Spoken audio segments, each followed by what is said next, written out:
राज्यात देशात इतिहासाचे वेगवेगळे दाखले पुन्हा एकदा नव्याने दिले जात आहेत, ज्यामध्ये खरा खोटा इतिहास आणि त्यातनं होणारा वादविवाद हा आपण रोज बघतो। आणि ज्यामध्ये देशातलं मुंबई विद्यापीठात पहिलं कार्बन डेटिंग ॲक्सेलरेटर सेंटर हे सुरू करण्यात आलेलं आहे। आणि या सेंटरमध्ये सध्या आपण आहोत।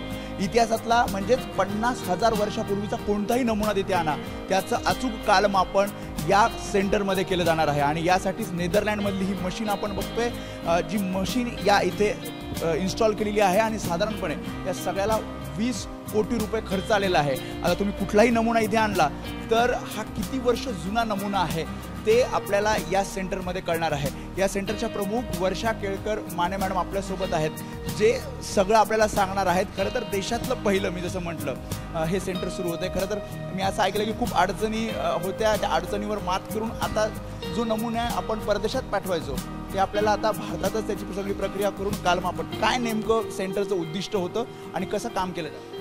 सेंटर आपण जेव्हा चालू केलं तेव्हा बेसिकली फोकस आपला असा होता की रिसर्च, अकॅडमिक आणि इंडस्ट्री या तिघांनाही आपण अट्रॅक्ट करावं। हे मशीन जे आहे ते भारतातलं तिसरं आहे। 2 जी अजून मशीन्स आहेत ती रिसर्च सेंटर्समध्ये आहेत, पण विद्यापीठांमध्ये असलेलं आणि इंडस्ट्रीसाठी उपलब्ध असलेलं हे एकमेव मशीन आहे। या मशीनची खासियत अशी आहे की ह्याचा मेंटेनन्स जो आहे तो मिनिमल मेंटेनन्स आहे, अतिशय रोबस्ट मशीन हे आहे।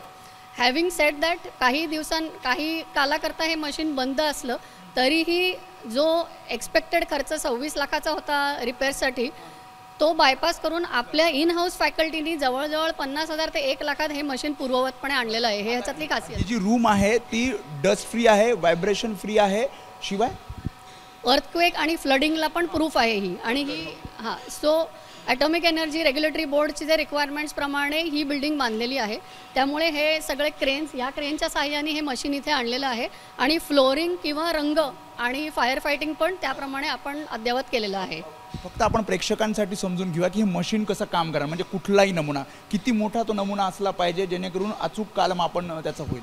सो आर्किओलॉजीच्या दृष्टिकोनातून ह्या मशीनबद्दल खूप बोललं जातं, त्यामुळे मी आर्किओलॉजीचंच एक्झाम्पल घेते। साधारण 5 मिलीग्रॅम ते 1 मिलीग्रॅमपर्यंत एवढं कमीत कमी सॅम्पल आपण ह्याच्यात लोड करू शकतो। या मशीनची विभागणी आपण तीन भागात करू शकतो। पहिला जो भाग आहे हा आपला इंजेक्टर भाग आपण ह्याला म्हणतो, हा इथपासून इथपर्यंत। त्याच्यानंतर 2 मॅग्नेट्स आहेत इथे, हे एक इकडे मॅग्नेट दिसत आहे तुम्हाला, हा मेन जो आहे हा ॲक्सिलरेटर आहे। सो इथे जे आहे त्याच्यात ते पार्टिकल्स ॲक्सेलरेट होतात, हे मॅग्नेट आहे, त्याच्यामधनं ते पार्टिकल्स परत डिफ्लेक्ट होतात।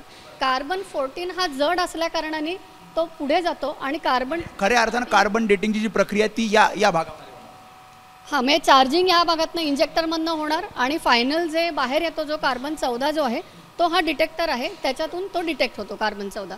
सो कार्बन 12 आणि कार्बन 14चा रेशो आपल्याला जेव्हा समजतो तेव्हा आपण त्याची कालगणना करू शकतो। कार्बन 14 जो आहे हा रेडिओ ॲक्टिव्ह आहे, त्याचा हाफ लाईफ आहे 5370 वर्ष, म्हणजे 5370 वर्षांनी तो अर्धा होतो।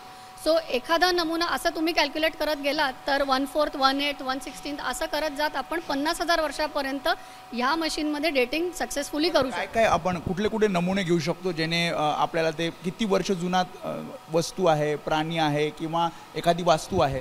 आपण कार्बन कंटेनिंग कुठचंही कंपाऊंड याच्यामध्ये घेऊ शकतो। आर्किओलॉजीशीच मर्यादित हे नाही आहे, आर्कायवल सॅम्पल्स म्हणजे जसे एखादे काही डॉक्युमेंट्स आपल्याकडे असतील, दस्तावेज पण सगळे, फक्त याच्यात थोडंसं इन्व्हेजिव्ह असतं कारण आपल्याला 1 ते 5 मिलीग्राम सॅम्पल घ्यावं लागतं। पण आर्किओलॉजी आणि आर्काइव्सच्या बियॉन्ड पण ह्याचे खूप सारे ॲप्लिकेशन्स आहेत। फॉर एक्झाम्पल आपण फार्माकॉलॉजी किंवा बायोकेमिस्ट्री किंवा मेडिसिनच्या उद्देशाने बघितलं तर काही एन्झाईम्स म्हणजे विकर जे असतात, मराठीत त्याला म्हणतात, त्यांचं सिलेक्टिव्ह प्रेफरन्स असतो, म्हणजे त्यांना C12 लागतो किंवा C13 लागतो, तर त्याच्यावरनं ड्रग मेटाबॉलिझम कसं होतं, काय होतं हे पण ह्यामध्ये स्टडी केलं जाऊ शकतं। अजून एक ह्याच्यामध्ये ॲडव्हान्टेज असं आहे की बायोफ्युएल्स जे आत्ता सध्या खूप चर्चित आहे आणि नवीन पॉलिसीप्रमाणे साधारण 20% बायोफ्युएल आपण ब्लेंड असणं अपेक्षित आहे, तर फॉसिल फ्युएल आणि बायोफ्युएलमधला फरक पण हे मशीन तुम्हाला सांगू शकतं। सो ॲक्च्युली 20% त्याच्यामध्ये आहे का सांगितलं आहे 20% आणि आहे 3%, हे पण ह्याच्यामधनं आपण काढू शकतो। पुरातत्व विभागाच्या दृष्टिकोनातनं आणि इतिहासाच्या दृष्टिकोनातनं एखादी वास्तू असेल किंवा एखादा प्राणी, मृत प्राणी असेल किंवा एखाद्याचे हाडं असतील, ते पण किती वर्ष जुने, आपण म्हणतो की साधारणपणे इतके वर्ष जुनी ही वास्तू आहे, साधारणपणे इतके वर्ष हा पुतळा आहे, तर त्याचा सुद्धा एक्झॅक्ट कालमापन होईल। त्याचं एक्झॅक्ट कालमापन होईल ह्याचं कारण असं आहे की एखादी वस्तू किंवा एखादा फॉसिल आपण समजा घेऊया, तो प्राणी जोपर्यंत जिवंत आहे तोपर्यंत त्याच्या शरीरातला कार्बन 12-14 कंटेंट हा ॲटमॉस्फिअर प्रमाणेच असतो. तो जेव्हा एकदा इंटेक त्याचा बंद झाला, खाणं बंद झालं की त्याच्या शरीरातलं कार्बन 14 हा कमी कमी कमी होत जातो. जेवढा कमी कार्बन कंटेंट तेवढं ते कार्बन 14 कंटेंट तेवढा तो सॅम्पल जुनं आहे. त्यामुळे अशा प्रकारे 50,000 वर्षापूर्वीपर्यंतचं आर्किओलॉजिकल सॅम्पल, आर्कायवल सॅम्पल, कुठचंही सॅम्पल्स डेटिंग आपल्याला इथे पॉसिबल आहे. आतापर्यंत आपण साधारणपणे 200 वर्षापूर्वी, साधारणपणे 500 वर्षापूर्वी, आता असं म्हणायची गरज नाही. असं म्हणायची गरज नाही. आपण त्याला पिन पॉईंट करू शकतो की हे सॅम्पल 10,000 वर्षापूर्वीचं आहे आणि 2,000 वर्षापूर्वीचं नाही आहे. So we can actually pin point the date. जे काही वादविवाद होतात ते खरं तर वादविवाद या सेंटरमध्ये आल्यानंतर खरं तर मिटतील. आणि जसं त्यांनी सांगितले की आतापर्यंत आपण इतिहासामध्ये जेव्हा इतिहासाचा अभ्यास करायचो किंवा वाचन करायचो तेव्हा आपण बघायचो की साधारणपणे हा शब्द वापरला जायचा. मात्र आता साधारणपणे शब्द न वापरता अचूक कालमापन एखाद्या वास्तूचं असेल, एखाद्या वस्तूचं असेल किंवा एखादा डॉक्युमेंट असतील, दस्तावेज असेल, याचं सगळ्याचं अचूक कालमापन आता इथे केलं जाणार आहे. परदेशामध्ये जेव्हा आपण हे सगळं पाठवत होतो आणि तिकडनं जेव्हा ही सगळी माहिती मिळायची त्यासाठी खर्चही व्हायचा, करोडो रुपये खर्च व्हायचा आणि वेळही जायचा. मात्र आता हा वेळही वाचणार आहे आणि पैसेही वाचणार आहेत, कारण आता मुंबई विद्यापीठातच या सगळ्याची माहिती मिळणार आहे, सगळ्याचा रिसर्च इथे होणार आहे. त्यामुळे खरंच कौतुकास्पद आणि तेवढंच एक वेगळा सेंटर आपल्याला या मुंबई विद्यापीठामध्ये पाहायला मिळते, ज्याचा पुरातत्व विभागाला त्यासोबतच इतिहास संशोधकांना मोठा उपयोग होणार आहे. कॅमेरामन अरविंद वारगेसह मी वेदांत नेब, एबीपी माझा, मुंबई.